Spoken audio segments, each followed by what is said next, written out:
Okay. This should be fun, especially the way you ended last week. Buzzer beater beef!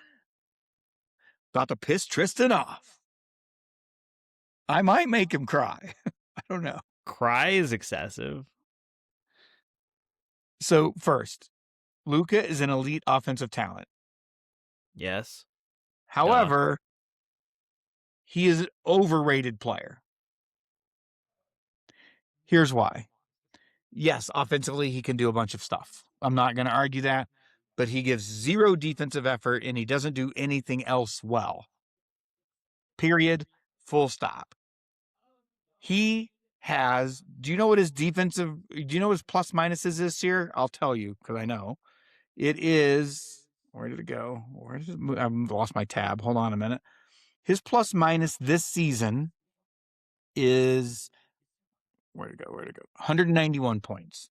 Do you know who number one in the league is? I'll tell you. Shea, I forget Gilgeous-Alexander. You called him something else, but Shea is number two. By his name. Or is number one. At 773 points. Yeah, because Shea is historically high plus minus. Do you know at 25, it's plus 560?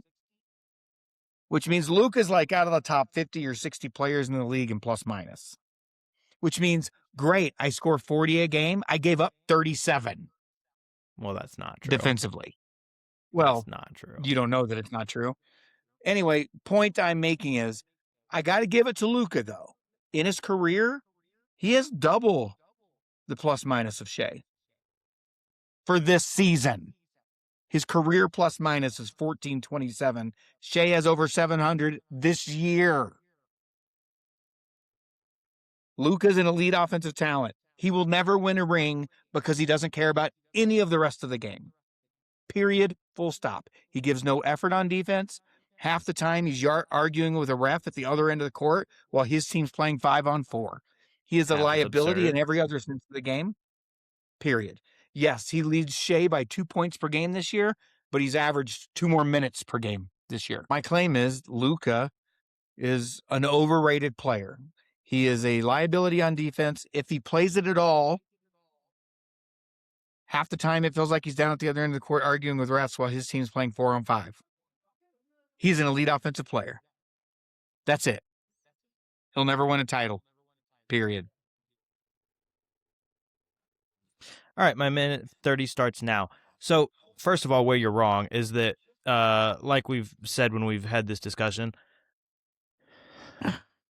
you can line up several players and be like, who wins a ring first, and then be like, probably none of them. Sure, but that's partially because the league and the game is so unpredictable. So to be able to make some kind of definitive statement he'll never win a ring is absurd. You don't know that. Specifically because he was literally a player that 2 years ago was 3 games away, and I get it was a different team, but you didn't say that. You didn't say depending on the team. You said he will never win a ring because of the player he is. He was 3 games away, and he was completely outmatched team-wise by the team that beat him. The teams weren't even close. So to say he'll never win a ring is absurd. Also, he's not an overrated player because he is just that freaking good offensively. He is at worst the 5th best player on the planet right now, and that's because he's that good, that efficient, that dominant offensively. And you're right, the defense does leave something to be desired, but he still obviously scores more than he allows because he scores 33 a game. Right? He's not allowing 33 a game, even if that's because he's on the worst offensive player on the court. He's not allowing 33 a game. He's just not. And like you said, he does have a positive plus minus, which means at the end of the day, he's still a net positive. And you're right, it's not a high positive plus minus, but that's because compared to Shea, right? He doesn't have the team that Shea has. He's never had the team that Shea has, ever. Like Shea has a historically dominant team. Obviously, Shea's a massive part of that. But Luka is that good. You're right, he doesn't play both sides of the ball. But there have been plenty of superstars that have played one side of the ball and not the other. Not to win titles. It doesn't mean that they're... Some, sure, maybe. But my point being that Steph kind of gives effort, but he's never been an elite defensive player. He gives all-out effort. But my point being... And at times in his career, he's been underrated as a defender. only because people said he was atrocious, and he wasn't atrocious. He was Right. bad, Well, not atrocious. Luka's atrocious. Anyways, my point is, there's always been players that are great on one side and not the other, both ways. I think obviously different game, but there were like 3 or 4 times that the Celtics won a title where they had literally the worst offensive rating in the entire NBA because Bill Russell was that good defensively. I mean, again, different league. But Interesting my that my point is, you're saying this happened, but the other way. right, I said like I just said, there have been players at all points in history that have been great at one side and not good at the other. It happens. My point is, it's very few and far between to have a player that's great at both, right? Even Jokic isn't great at both.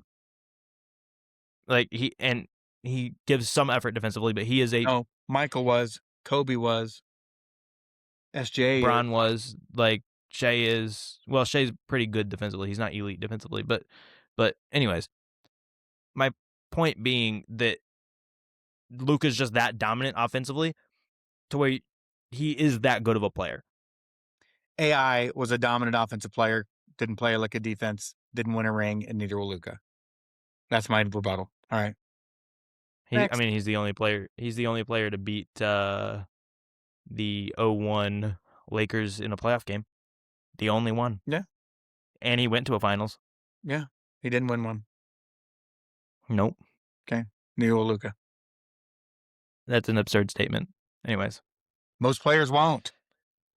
It's not absurd. Sure. But to say for definitive fact that he won't is absurd. Well, we can talk about this in another 10 years. Well, in 10 years, he'll still be playing at a high level for the NBA. Maybe. Not maybe, he will. But at best, he's going to be on the third best team in the West for the next 10 years. And that's assuming no one else Maybe. out of the woodwork. That's also assuming that he's a Laker the whole time. Maybe he goes to the Eastern Conference. You never know. You don't know what's going to happen. Anyway. All right. Now we can get to thank you for buzzer beater beef. Buzzer beater beef. Now, clearly I won. I know everybody agrees with me. Thank you. Yeah, no one likes to watch that whiny little bitch Luka on the court. He touched me. Hey, they're down there playing. I don't care. I don't play that side of the ball. You know, even if that happens 3 times in a game, it's still, 3% of the game. I don't care. It should never happen.